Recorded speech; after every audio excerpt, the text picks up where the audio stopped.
Hi hello నమస్తే, నేను మీ కట్టా Karthik. Liquor స్కామ్లో వైఎస్ జగన్మోహన్ రెడ్డిని అరెస్ట్ చేస్తే మా పార్టీకి ఉన్నటువంటి 11 మంది ఎమ్మెల్యేలు రాజీనామా చేస్తారు, జగన్మోహన్ రెడ్డి గారితో సహా అందరూ రాజీనామాలు చేస్తారు. ఇది ఒక రకంగా బెదిరింపు అనుకోవాలా, లేకపోతే సానుభూతి అస్త్రం అనుకోవాలా? వైసీపీ ఇస్తున్న ఈ లీక్ను ఎలా చూడాల్సిన పరిస్థితి కనపడతా ఉంది. మాట్లాడుకునే ప్రయత్నం చేద్దాం. నాతో ఉన్నారు సీనియర్ జర్నలిస్ట్ డివి శ్రీనివాస్ గారు. సార్ నమస్కారం. సార్ నమస్తే.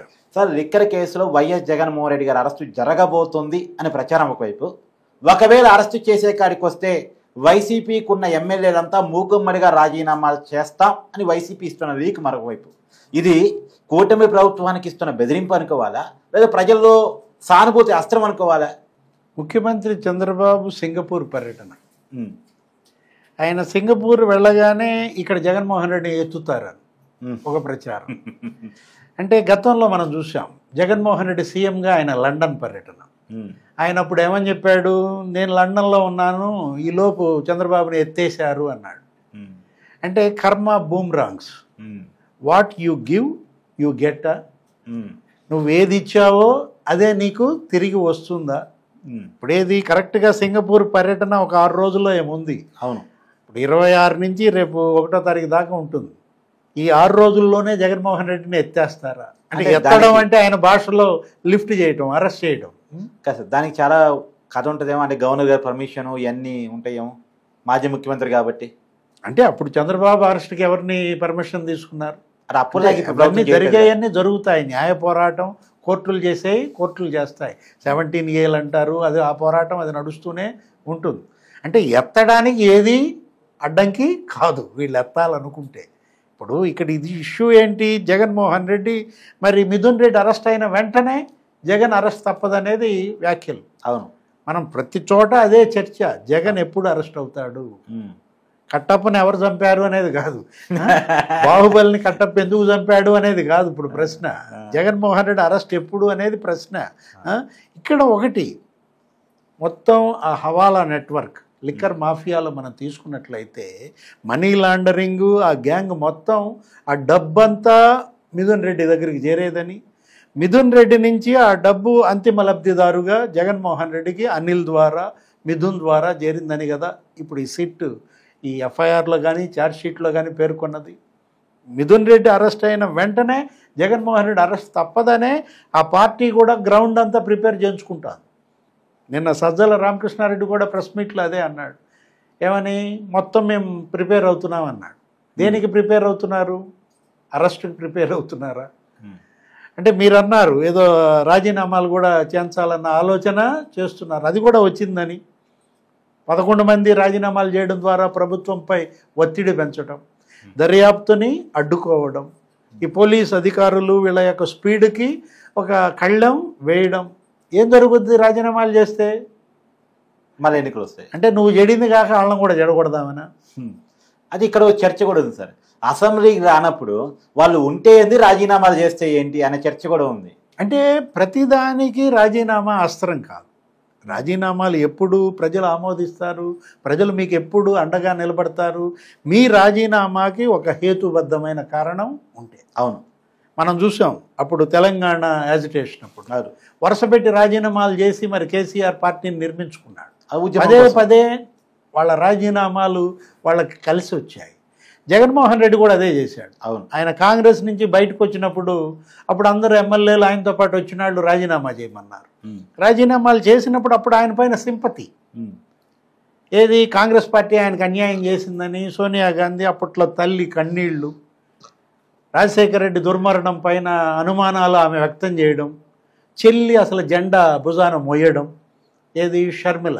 జగన్ జైలుకి వెళ్ళిన షర్మిల ఆ జెండాని మోసింది, మరి పాదయాత్ర చేసింది, నిలబెట్టింది. అంటే అటు కుడివైపు తల్లి, ఎడమవైపు చెల్లి, జగన్ ప్రయాణంలో సానుభూతి వెల్లువ ఆ రోజు. ఇప్పుడు ఆ పరిస్థితి ఉందా? ఇప్పుడు జగన్ సానుభూతికి అర్హుడా? నీకు ఎందులో అయినా సానుభూతి వస్తుంది కానీ కార్తీక్, మద్యంలో రాదు.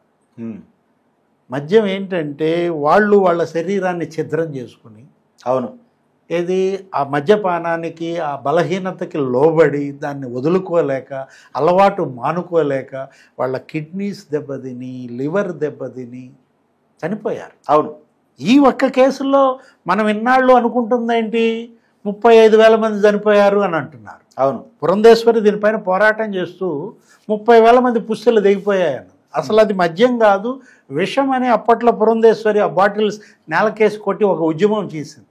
అవును. ఇప్పుడు ఇక్కడ చనిపోయింది 5 ఏళ్లలో ఈ మద్యం తాగి ఒక తూర్పుగోదావరి జిల్లాలో 7,000 మంది అంట. సెర్పు నివేదిక ప్రకారం అంటే ఒక జిల్లాలో 7,000 అంటే మరి ఉమ్మడి 13 జిల్లాల్లో 13 ఏళ్ళు 91,000 మంది. అంటే 1,00,000 మంది పైగా చనిపోయారు ఈ మద్యం తాగి. చనిపోయింది 1,00,000 మంది అయితే కిడ్నీ లెవెల్ పాడైపోయిన వాళ్ళ సంఖ్య సార్ 35 లక్షల మంది. అబ్బో. ఏది కిడ్నీస్ దెబ్బతిన్న వాళ్ళు, లివర్ దెబ్బతిన్న వాళ్ళు 35 లక్షల మంది. 1 కోటి కుటుంబాలు నాశనం అయ్యాయి. ఇది మనం కాదు పెట్టింది ట్వీట్. ఎవరైనా మాణిక్యం ఠాగూర్. మాణిక్యం ఠాగూర్ పెట్టినటువంటి ట్వీట్లో మిథున్ రెడ్డి కేవలం పావు మాత్రమే, చదరంగంలో పావులాగా వాడుకున్నారు. దీని వెనుక మాస్టర్ మైండ్ ఏమన్నాడు? Mr and Mrs Jaganmohan Reddy అని రాశాడు.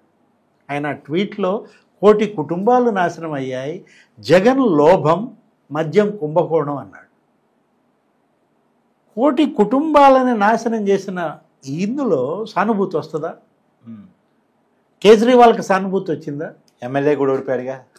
లేదు. కవిత ఇష్యూ, బీఆర్ఎస్, ఇక్కడ తెలంగాణలో సానుభూతి వచ్చిందా? వచ్చిందా? ఎందుకంటే అంతకుముందు అసెంబ్లీలో ఎంత % ఓట్లు వచ్చాయి? 37% ఓట్లు వచ్చాయి బీఆర్ఎస్కి. అదే కవిత అరెస్ట్ తర్వాత పార్లమెంట్ ఎన్నికల్లో 4 నెలల్లో నీకు 17%, అంటే 20% ఓట్ బ్యాంక్ కోల్పోయింది. సానుభూతే?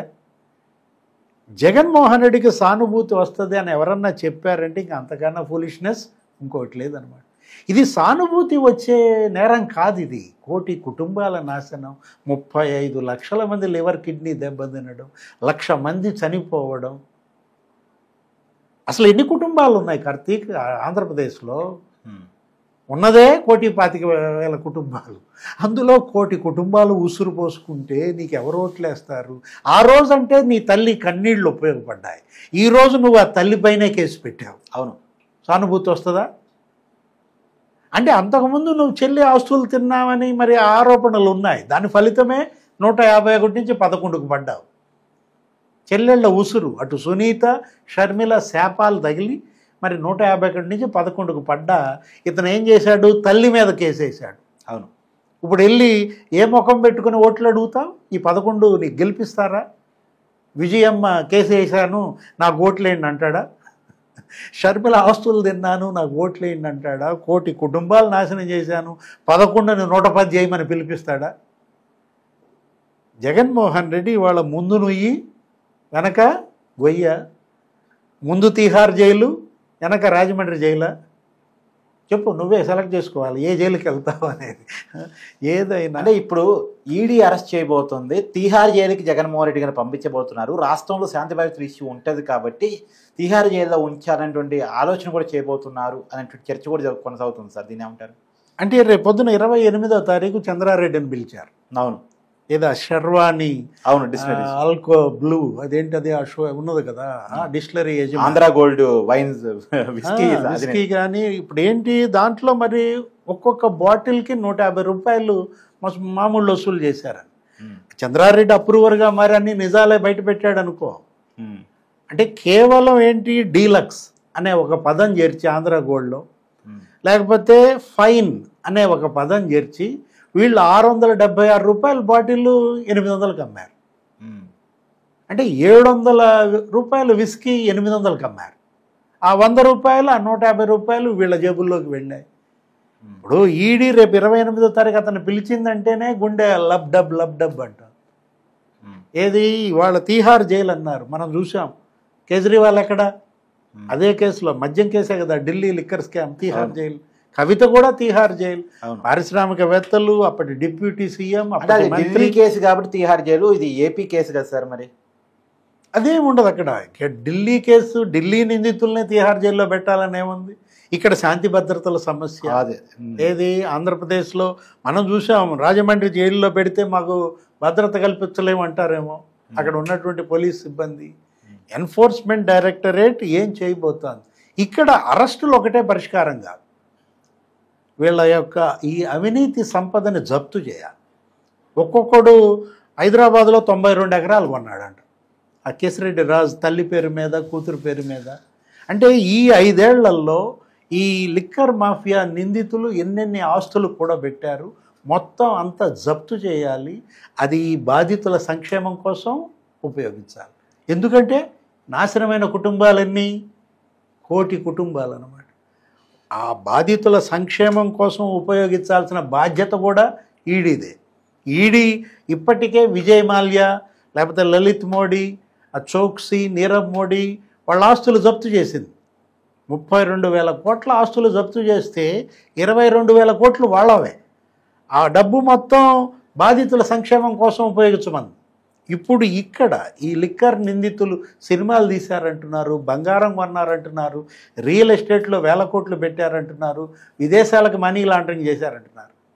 ఈ డబ్బంతా జప్తు చేయడం ఒక ఎత్తు, దోషుల్ని శిక్షించడం ఇంకో ఎత్తు, బాధితుల సంక్షేమానికి ప్రభుత్వమే బాధ్యత తీసుకోవటం మరో ఎత్తు. Thank you sir.